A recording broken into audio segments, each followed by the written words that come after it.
ఒక్కొక్కరి జీవిత విశేషాలు మనకు ఎన్నో పాఠాలు నేర్పిస్తాయి. వాటి నుండి మనం ఎంత నేర్చుకున్నాం అనేది మన జీవన గమనాన్ని మలుపు తిప్పుతుంది.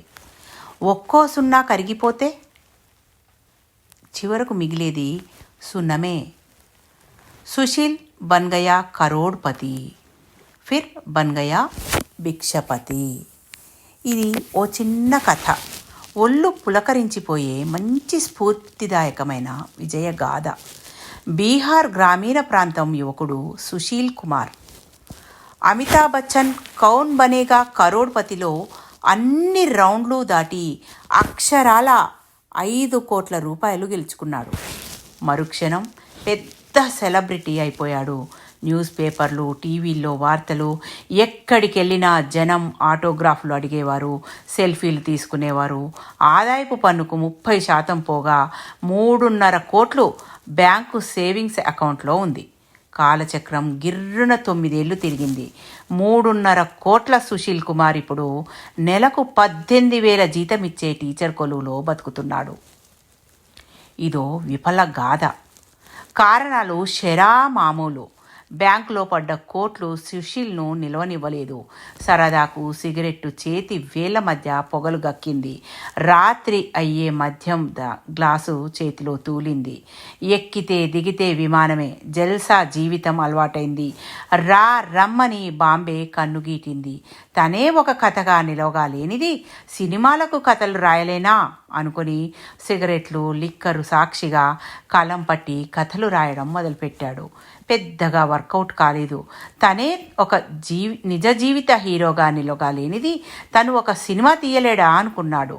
ఆ ప్రయత్నము వికటించింది. కొన్ని కంపెనీల్లో పెట్టుబడులు పెట్టాడు. పెట్టిన సొమ్ము గాలిలో కలిసిపోయింది. చివరకు సిగరెట్ల బూడిద, ఖాళీ బాటిల్స్ మిగిలాయి.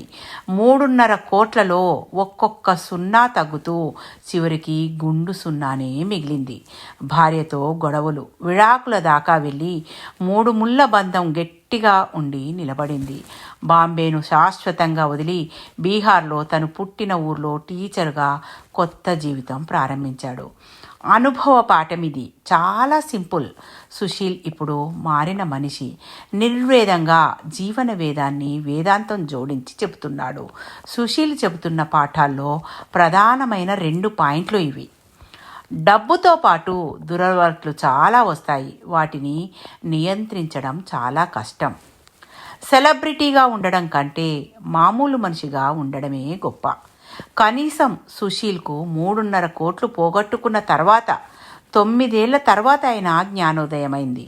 అతడి టైం బాగుంటే మరోసారి కౌన్ బనేగాలో కోట్లు గెలవచ్చు.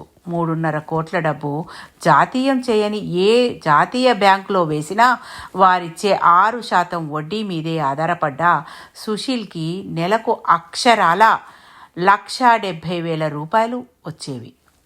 జీవితం అంటే లెక్కలు కాదు, అనుభవాలు అంతే. సుశీల్ది 3.5 కోట్ల జీవితం అంతే. నడమంత్రపు సిరి నడ మధ్యన పరస్పర అవసరార్థం చేసే స్నేహాలు నిలబడవు మిత్రమా. ఆకాశంలో మేఘాలను చూసి కుండలో నీళ్లు నేలపాలు చేసుకోకు నేస్తమా. Thank you. మీ పద్మజ.